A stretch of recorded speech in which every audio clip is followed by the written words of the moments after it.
আমাকে প্যাকিং দেখো কি বলছো, আমাকে নাকি প্যাকিং করে ফেলবে।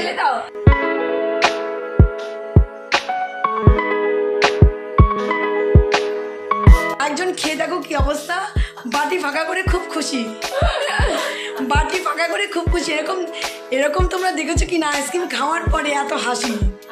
আর আমার গলার অবস্থা বুঝতে পারছো, মানে ঠান্ডা যে লেগেছে বোঝা যাচ্ছে।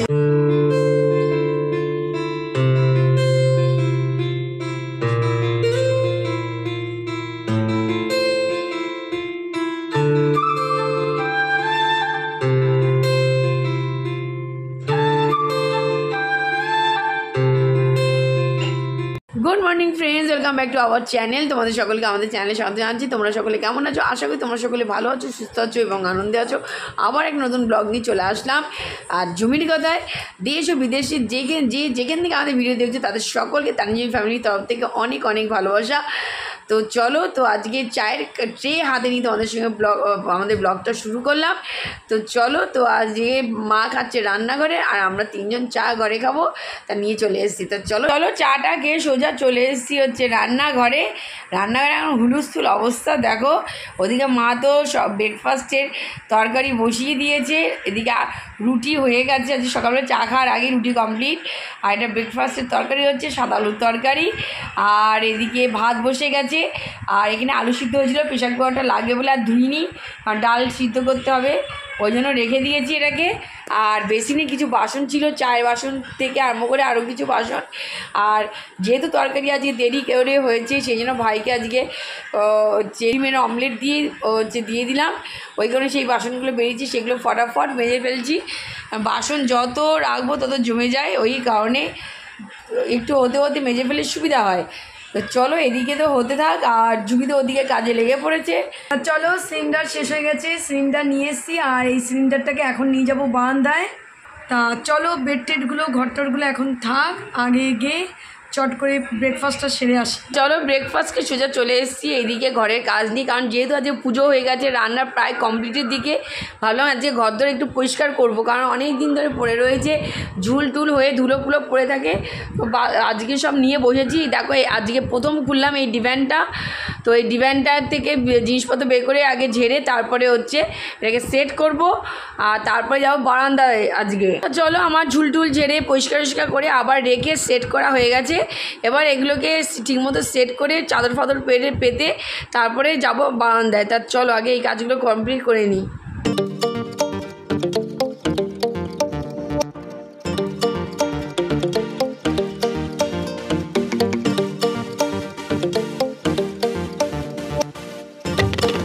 চলো, রান্নাঘরে তো চলে আসলাম। ওইদিকে বেড ক্লিনও করছি, কিছু কাজ হয়েছে। আর ওইদিকে বারান্দার অবস্থা বেহাল অবস্থা। বারান্দার কী অবস্থা তোমাদের একবার দেখাবো, কারণ আজকে সিলিন্ডার শেষ হয়ে গেছে। বারান্দার থেকে সিলিন্ডার আনতে গিয়ে সব হুলস্থুল অবস্থা। তা বারান্দা এখনও গুছাইনি, বারান্দার যাবো। চলো, তোমাদের একবার দেখাবো। আর এখানে বসে গেছে ডাল। আর এটা কি হচ্ছে মা? কালকের ডাল, এটা মা একটু শুকাচ্ছে। আর এটা হচ্ছে আজকের ডাল। এখানে হয়ে গেছে ভাত। চলো, এই পর্যন্ত তো হয়েছে, এরপরে কি হবে যেটাই হবে সেটাই তোমাদেরকে শেয়ার করব। চলো, আর ওদিকে ঘরটরগুলো গুছাচ্ছে, হুলস্থুল অবস্থা। বেডটা করে নিলাম ক্লিন, এই ঘরটা কমপ্লিট হয়ে গেল। আর বৃষ্টির জন্য দেখো জামা কাপড়গুলো সব এইভাবে মেলে রেখে দিয়েছি, এইভাবে শুকাচ্ছি, এই অবস্থা।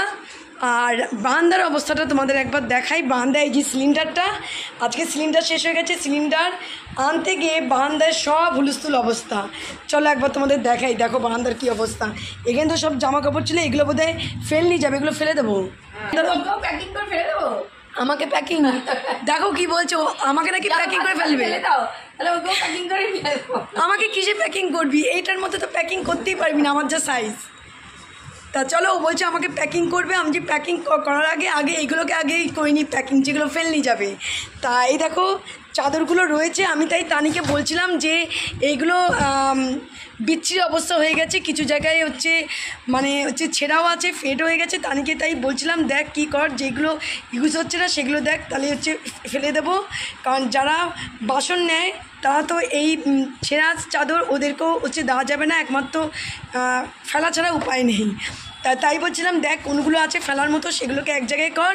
আর দেখো বস্তার মধ্যে এই যে বক্স, এইগুলো আজকে সব ফেলে দেবো। এই যে এক বস্তা সব জিনিস হয়েছে, এগুলো সব ফেলবো। আর এই বারান্দাটাকে পুরোটাই একেবারে পরিষ্কার করে দেবো। যা আছে এই দেখো ফুল টুল আছে, এগুলো সব নিয়ে যাবো একসঙ্গে। আজকে বক্সও নেব। আর এর মধ্যেও কতগুলো জিনিস আছে যেগুলো ইউজ হচ্ছে না, সেগুলো একসঙ্গে ফেলে দেবো। কারণ যেগুলো ইউজ হচ্ছে না বারান্দায় রয়েছে, আর বারান্দাটাও জাম্প অবস্থায় রয়েছে, ওই জন্য তাই চিন্তা করছিলাম দেখি যেগুলো ইউজ হয় না সেগুলো একসঙ্গে আজকে ফেলে দেবো।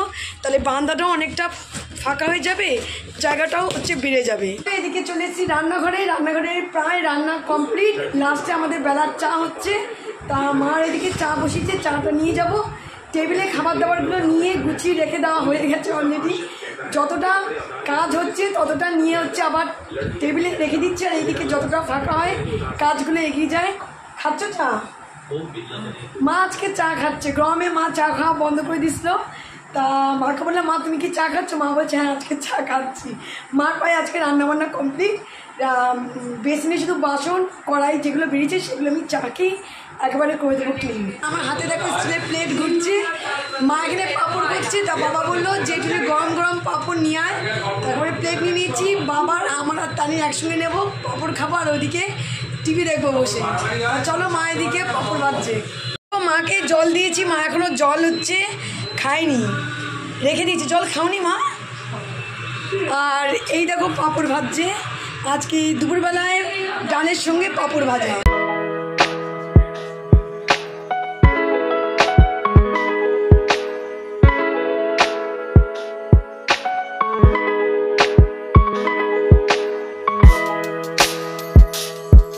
চা আসার আগেই পাঁপড় ভাজা নিয়ে বসে পড়েছি। ঝুমি এসে দিয়ে গেল, তো পাঁপড় ভাজাটা খেয়ে নিই, ততক্ষণে চা চলে আসবে। 4 কাপ তো রেডি হয়ে গেছে এখানে। এই যে 4 কাপ রেডি হয়ে গেছে। আর এখানে বসে গেছে চা। এই দেখো চা বসে গেছে। আর এইদিকে তোমাদের বললাম প্রেশার কুকার যেগুলো বেরিয়েছে সেইগুলো। আর এখানে কড়াইয়ের মধ্যে আছে তেল, এটাকে একটা বাটির মধ্যে রাখবো, রেখে তারপরে মেজে ফেলবো। চলো বাসনগুলো দেখো অনেক বাসন হয়ে গেছিলো, সেই বাসনকে পুছে রাখলাম, তবে এতগুলো বাসন দেখেছো। চলো এই যে চা রেডি, চা চলে এসছে। এখন চা খাবো সবাই মিলে। চলো এই চা। চলো ওদিকে তো চা খাওয়া হয়ে গেছে। চাটা খেয়ে একটুখানি রেস্ট নিয়ে নিলাম যাতে একটু এনার্জি পাওয়া যায়। আর ওদিকে ঘরের বেড টেডগুলো ছিল না ক্লিন করা। চা খাওয়ার পর এই ঘরের বেডটা ক্লিন করলাম। এখন যাব ওই ঘরের বেডটা ক্লিন করব, তারপরে হচ্ছে মেঝেটা ক্লিন করে নেবো। তাহলে একদম অল কাজ ডান। বাইরে আবার মেঘও করে এসছে। বলছিলাম গরম, প্রচণ্ড গরম, বিশাল তো রোদ উঠেছিল। সকালবেলা একটুখানি অল্প একটু বৃষ্টি হলো, তারপরে বৃষ্টি হওয়ার পর বিশাল পরিমাণে রোদ। এখন দেখছি পুরো মেঘ করে এসছে। বৃষ্টি হবে কিনা জানি না, মেঘটা করে এসছে। তা দেখি চলো একটু বৃষ্টি হওয়ার দরকার। বিশাল পরিমাণে গরম পড়েছে। ভাবছিলাম কিছু কাচবো, কিন্তু ওয়েদারের অবস্থা বুঝতে পারছি না, এখনও মেঘ করে এসছে। তো ওদিকে কাজ প্রায় গুটিয়ে দিয়েছে, আর আমারও প্রায় কমপ্লিট হয়ে এসছে। কারণ এত বড় বড় বক্সগুলোকে ভেঙে সেটাকে সাইজকে ঢোকানোর খুবই একটা টাফ ব্যাপার। তো যাই হোক, এটা করে দিলেই হচ্ছে বাইরে গিয়ে দিয়ে আসবো, আর তাহলে বারান্দাটা পরিষ্কার হয়ে যাবে। তা চলো গরমে এদিকে সব কাজ ফটাফট করে কমপ্লিট করে নিয়েছি। যেটুকু বাকি ছিল সেগুলো তো সব কমপ্লিট করে নিলাম। বেড টেডগুলো সব কমপ্লিট হয়ে গেছে। এখন এই যে আইসক্রিম, এত গরম লাগছে, শেষ পর্যন্ত আইসক্রিম নিয়ে আসলাম যে মা একটুখানি আইসক্রিম নিয়ে আসি। তাই দেখো আইসক্রিম নিয়ে চলে এসেছি। এখন বসে আইসক্রিম খাচ্ছি আর ব্রেক নিচ্ছি। তারপরে গিয়ে মা বলছে এখন আইসক্রিম খাচ্ছি, তাই দুপুরে খাওয়া দাওয়া করে আইসক্রিমটা খাওয়াম। যে না এখন আর পাচ্ছি না, প্রচণ্ড গরম লাগছে। তা মা বাবা আইসক্রিম খায়নি, মা বাবাদেরটা ফ্রিজে রেখে দিলাম। আর ভাই খেয়ে নিয়েছে, আর তা নিয়ে আমি এখন বসে আইসক্রিমটা খাচ্ছি। তারপরে গিয়ে দুপুরে খাবো। দেখতে পাচ্ছ কী অবস্থা, গরমে ঘেমে চা। দেখো আইসক্রিম ব্রেক হচ্ছে এখন আমাদের। যা গরম পড়েছে বাবা, বাবার ভাইকে একসঙ্গে খেতে দিয়ে দিয়েছে। আর তা নিয়ে আমি মা একসঙ্গে হচ্ছে বসে যাবো। কারণ আমরা তিনজন একসঙ্গে বসে কেন একটু আড্ডাটাও হয়, খাওয়াও হয়, তার সঙ্গে একটু আড্ডা হয়। আরেকজন খেয়ে দেখো কী অবস্থা, বাটি ফাঁকা করে খুব খুশি, বাটি ফাঁকা করে খুব খুশি। এরকম তোমরা দেখেছো কি না আইসক্রিম খাওয়ার পরে এত হাসি। আর আমার গলার অবস্থা বুঝতে পারছো, মানে ঠান্ডা যে লেগেছে বোঝা যাচ্ছে। চলো ওদিকে কাজ টাজ করে একটু রেস্ট নিয়ে চলে এসেছি একদম খাবার টেবিলে। তো আজকে দুপুরে মেনু চট করে তোমাদের শেয়ার করিনি। আজ দুপুরে মেনুতে আছে ভাত, ডাল, আলু সিদ্ধ, পাঁপড় ভাজা, তার সাথে শুক্তোও আছে। তা চলো এই হচ্ছে আজকে দুপুরের মেনু।